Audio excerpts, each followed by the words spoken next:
앞서 전해드린 것처럼 오늘 아침 인천 강화군에서 아프리카 돼지열병 확진 판정이 또 내려졌습니다. 지난 17일이죠. 국내에서 아프리카 돼지열병이 처음 발생한 이후 열흘이 지났습니다. 벌써 9개 농장에서 돼지열병 발생이 파악됐습니다. 그런데 아직까지 정확한 감염 경로 등은 확인되지 않고 있습니다. 우희종 서울대 수의학과 교수 자리에 함께했습니다.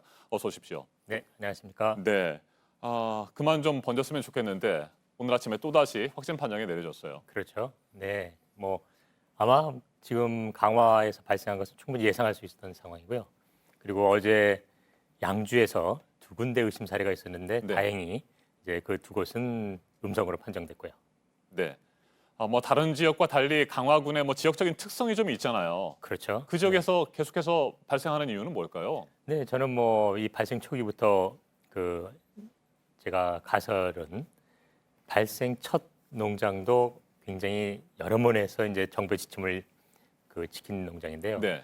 이번에 특히 이제 강화의 이제 성모도에 있는 농장에서 단 2마리 키우는 농장에서도 발생했거든요.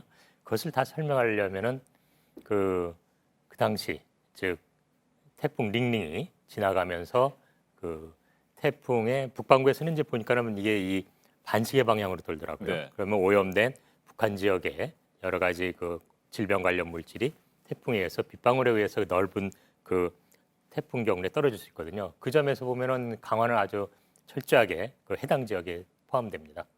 네. 그렇다면 멧돼지가 옮겼을 가능성도 물론 있겠습니다. 완전히 배제하지는 못하겠지만 네네. 비를 통해서 네. 돼지열병 바이러스가 북한에서 우리 쪽으로 넘어왔다. 네네. 이게 지금 가능성이 제일 높은 상황입니까? 그렇습니다. 지금 발생한 9사례 모두 네. 이제 설명 가능한 건 이제 현재 그거 외에는 없죠. 왜냐하면 이제 멧돼지 같은 경우도 많은 농장이 이미 그거에 대한 대비는 정부 지침에 따라 했거든요. 그리고 아마 이 남측에서의 멧돼지에서 양성 반응 아직 한 건도 없습니다. 네. 축산 차량들이 이동하면서 바이러스를 전파시켰을 가능성은 어떻게 보십니까? 네, 그것도 분명히 상존하긴 합니다만 그 1, 2차 발생한 이후로 열흘 가까이 최소한 이제 일주일 후에 갑자기 이렇게 막 발생했거든요. 그리고 차량에 의한 것이라면 1, 2차 때 이 움직인 차량의 범위에서 발생해야 되는데 네.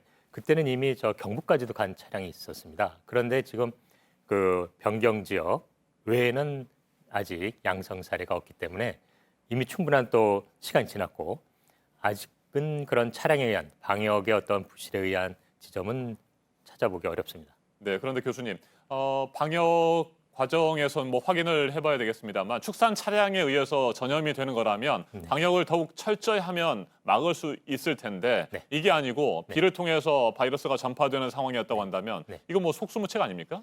그렇죠. 그건 자연 재해라고도 볼 수 있는데 물론 이런 강물에 의한 거라기보다는 떨어지는 이제 빗방울에 의한 게 이제 크다고 보는데요. 그런 것들은 어쨌든 발생한 농가를 지금처럼 철저하게 차단을 하면 더 이상 확산이 안 되기 때문에 그것은 좀 다행한 일이라고 볼 수 있죠.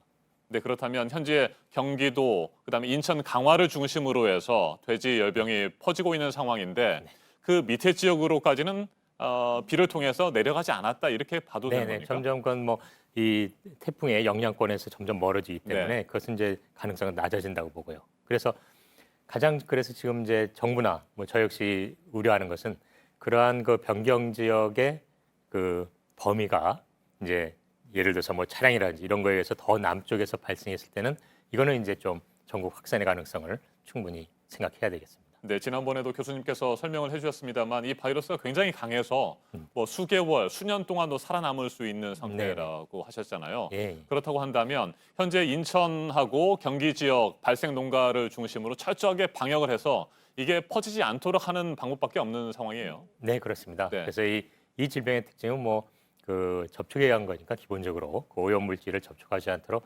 철저한 차단, 이동 포함해서요. 이것이 매우 중요합니다. 그리고 하나 추가로 말한다면 김포 농장에서 음성으로 판정됐던 농장에서 이 양성이 나왔거든요. 네.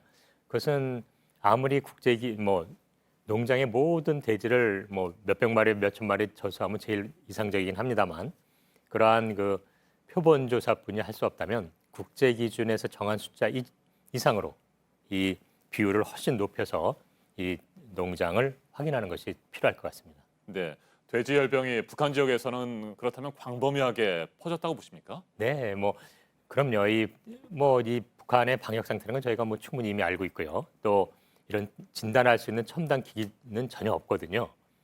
하물며 이미 저희가 북한에서 발생할 걸 예상한 거는 뭐 사실 3월 뭐 그랬고 확인한 게 뭐 그 이제 5월이었습니다만 그래서 이미 국정원에서 발표해 있었던 것처럼 저 북한 지역의 이 방역은 좀 실패한 걸로 보고 있습니다.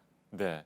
예방 백신 뭐 빠르면 1년 안에도 개발이 완료될 수 있다라고 말씀을 네. 해주셨는데 지난번에 출연하셨을 때 네네네. 말이죠. 그렇다면 1년 뒤쯤이면 네. 이걸 뭐 사용할 수는 있습니까? 뭐 지금 이제 예측이니까요. 네.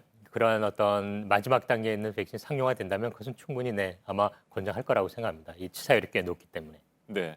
현재 돼지 농장 주인들께서 굉장히 힘들어하실 거고 축산 네. 관련 업체 관계자도 다 마찬가지일 것 같습니다. 끝으로 당부의 말씀 한마디 해주시겠습니까? 네, 뭐 당연히 지금 최소한 지금까지는 비록 발생이 그 여러 건수 있다 하지만 이 방역에 있어서는 정부가 최선을 다하고 있는 것 같습니다. 그런 면에서 너무 불안해하지 마시고 정부 지침에 따라서 농장주 및 일반 국민도 철저하게 이 질병에 대응만 해주신다면 아직까지는 네. 크게 우려할 상황은 아니라고 봅니다. 알겠습니다. 여기까지 듣겠습니다. 우희종 서울대 수의학과 교수였습니다. 말씀 잘 들었습니다. 네, 고맙습니다.